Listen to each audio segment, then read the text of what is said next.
First blooper of the week.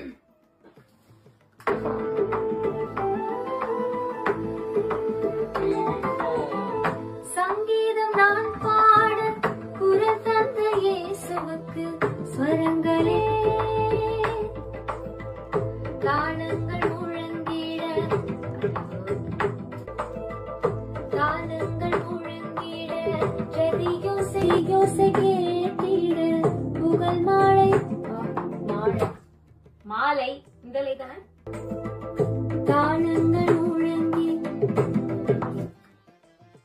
துதிகளின் நடுவில் துவக்கு ஸ்வரங்களில் துதி பாடுவே,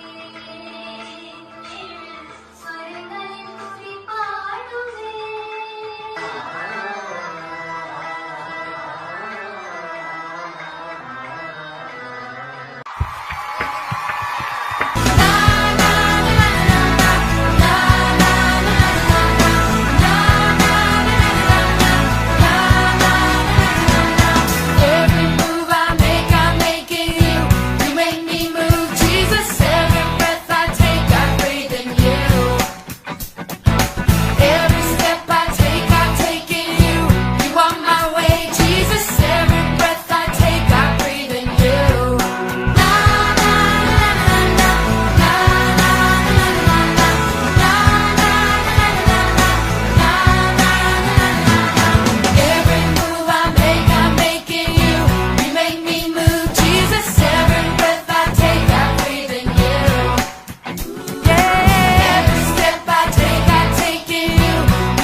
ஆவியானவர் பிலிப்பை கொண்டு போய்விட்டார், மறைச்சிட்டார், அவனை ஆவிக்குள்ள ஆக்கி விட்டார். அப்ப மறைந்து விட்டான் பிலிப்பு. இதுதான் 2ஆம் வருகையில நடக்க போகுது. சீக்ரெட் கம்மிங்ல உங்க வீட்டுக்குள்ள இருக்கிற சிலர் மறைஞ்சிருவாங்க, குட்டி பிள்ளைகள் மறைஞ்சிருவாங்க.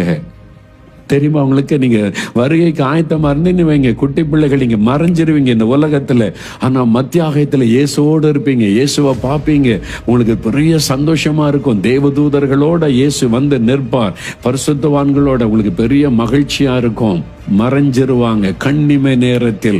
1 கொரிந்தியர் 14 அதிகாரத்தில் எழுதப்பட்டிருக்கிறது. ஒரு கண்ணிமை நேரத்தில் மறைந்து தேவனோடு இருப்போம் என்பதாக சொல்லப்பட்டிருக்கிறது.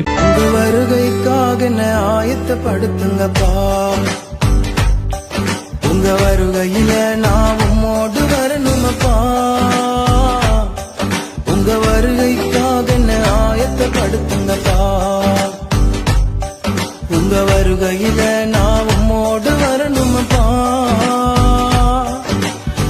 ஆவி ஆத்ம சரீரம் எல்லாம் பரிசுத்தமாகணுமே. ஆவி ஆத்ம சரீரம் எல்லாம் பரிசுத்தமாகணுமே. இன்னும் உமக்காக ஆயத்தமாகணுமே. இசையா இன்னும் உமக்காக ஆயத்தமாகணுமே.